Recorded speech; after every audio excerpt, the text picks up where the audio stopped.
When I was 12 years old, my mom had just started trusting me enough to leave me home alone.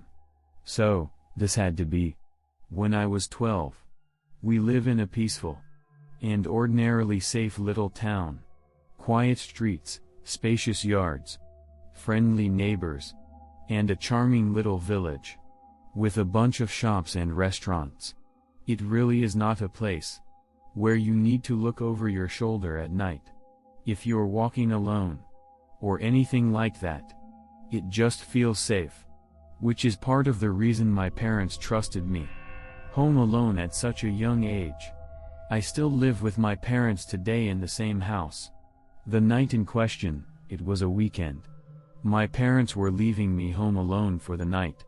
When we were really little, my grandparents would watch my older sister and I. But since my sister wasn't home for whatever reason, and since I was kind of old enough to be left alone at that age, my parents decided to just trust me by myself. My parents had us young, so they've always been a bit more active in the sense that they'd often travel or go out on the weekends with their friends. They left me some money for pizza for dinner. It was the ideal night for a 12 or 13-year-old. House to myself, video games all night, and pizza for dinner. I used to be obsessed with James Bond video games when I was a kid. So, I was playing some game called Nightfire for like my third playthrough on my PS2. After I finished the game again, I decided to order the pizza. There was a pizza place right by our house called Gianni's. It's been closed for years now, but it was one of my family's go-to pizzerias. I ordered a regular pie. At the age of 12, I could easily eat 3 slices by myself. My mom told me to wrap the leftover slices in tin foil and put them in the fridge. I switched out discs for another video game in the meantime, while I waited for the pizza. And when the doorbell finally rang, I hurried downstairs with the $20 bill my parents left me. My mom told me to tip $4. The pizza place was like 3 blocks away. So, honestly, it wasn't a bad tip, especially for the time. The delivery driver was some 30-some-year-old looking guy, though he looked a little rough, like he had a really long and gross beard. He also wore glasses, and was wearing a black trucker's hat. I gave him the 20, and asked for the specific change. As he handed me the box and counted the change, he looked up at me, and then looked past me into the house and said, "You alone here?" I knew it was an odd, creepy question, and my parents taught me well about being wary of strangers. I said my parents are on their way home. A stupid answer in retrospect. I could have just said no. But I knew he was asking because first of all, there were no cars in the driveway. And the fact that a kid was accepting the pizza at the door instead of an adult's. After he handed me the change, I closed the door. I ate in the kitchen, probably had 3 slices, and then wrapped up the rest of them and put them in the fridge. I went back upstairs and played my other James Bond PS2 game, Agent Under Fire. I like this one less than Nightfire, but it was still good. Hours go by of me playing. It was probably 11 o'clock when the doorbell rang. Naturally, thinking it was my parents, I rushed downstairs to the door. I said through the door, "Mom, Dad." But an unfamiliar voice on the other side said, "Hey, I need help." They said they need to use a phone. I said, "Who is this?" And he repeated that he just needs to use a phone.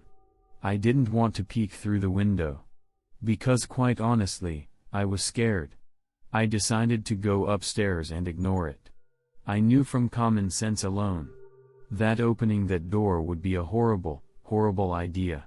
I was walking up the stairs, which are directly in front of the front door, when the man outside banged on the door. And I heard him say, "Wait, please. I need help." What that meant was that he saw me. He was watching through the glass at the top of the door. I turned around. And though it was dark on the front porch, I could still see the outline of the man's head.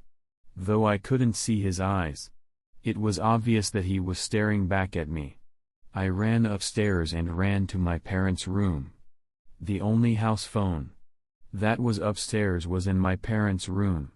So, I went to the phone immediately and called my mom's cell phone number. I didn't memorize my dad's number at that age.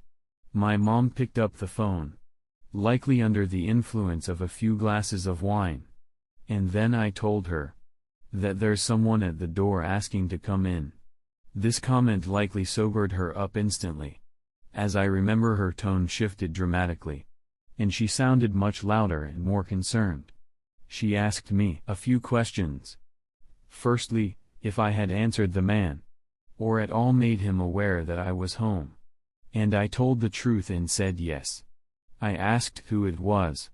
My mom's tone grew more and more concerned. She asked me if for any reason someone knew I was there by myself. And I immediately thought of the pizza guy.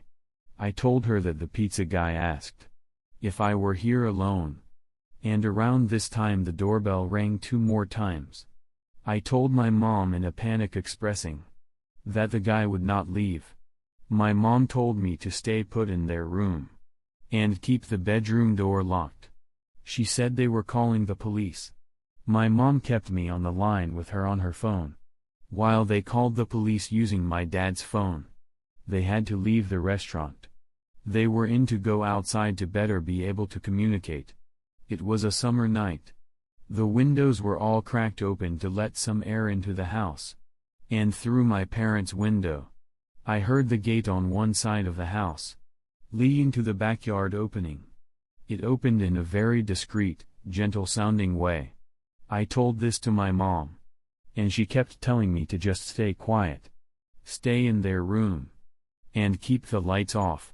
I said quietly into the phone, "What if he tries getting in through the den window?"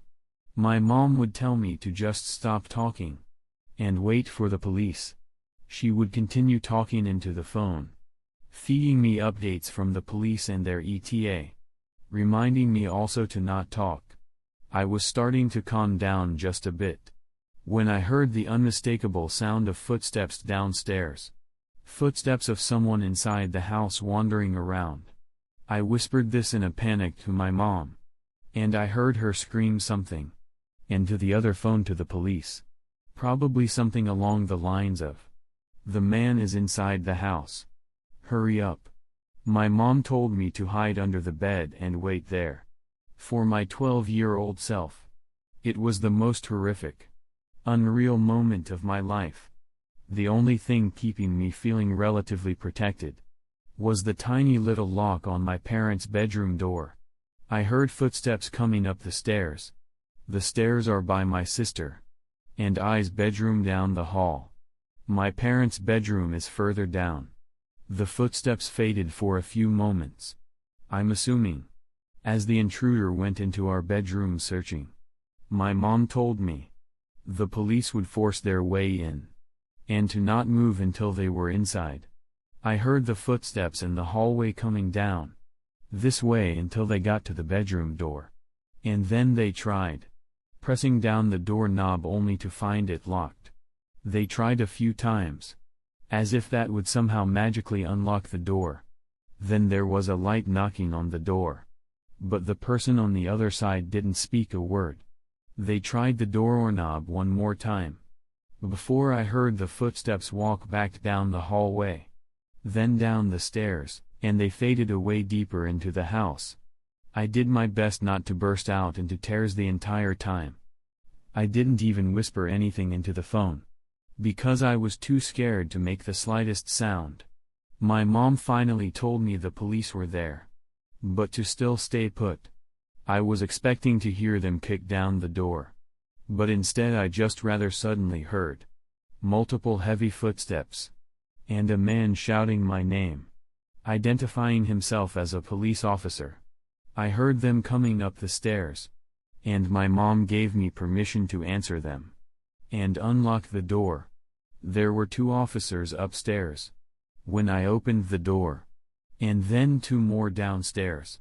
They didn't have to kick down the front door, because the back door was left completely ajar. The back sliding window was also slid completely open, which was the obvious original entry point. I had to talk with the police and tell them everything that happened, including my suspicion of the pizza guy. With my parents listening in on the phone. They were en route home, and by the time they got back, there were only 2 police officers still at the house, with the police report including a note of the pizza guy. They said they'd do their investigation. My parents brought me to Gianni's Pizzeria the next night, and asked me to point the guy out if I saw him.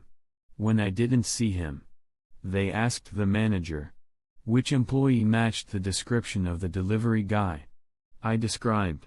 He said that would be Phil, who was currently out doing a delivery.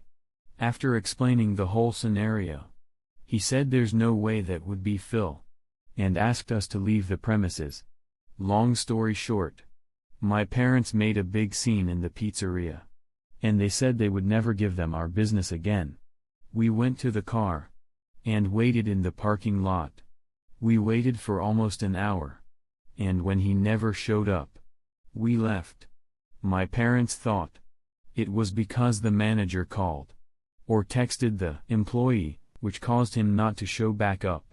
But who knows? My parents contacted a few lawyers, who ultimately didn't take the case, due to a lack of solid evidence, stating it would be a waste of time, basically. Ultimately, we never did go back to that pizzeria, and it wasn't for a long while after that my parents felt safe leaving me home alone again simply because of this incident. Ultimately, I do think it was the pizza guy, or at least someone associated with him, because who else would have known that I was home alone that night?